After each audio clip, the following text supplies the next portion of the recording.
वळूयात पुढच्या मोठ्या बातमीकडे।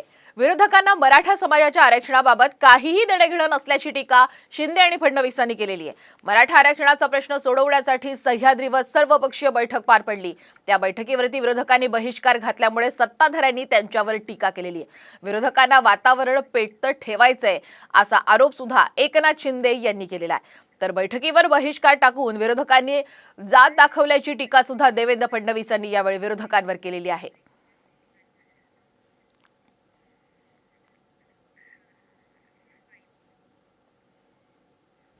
या राज्यामध्ये जे काही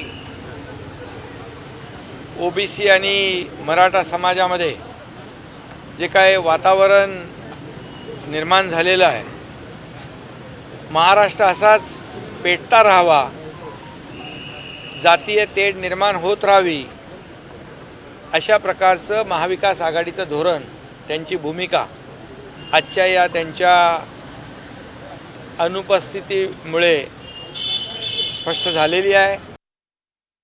मराठा समाजाच्या प्रश्नावर बोलायला त्यांना वेळ नाही, मात्र वडेट्टीवारांच्या घरी बसून ते निवडणुकीची बैठक करतात, त्याच्याकरता त्यांना वेळ आहे।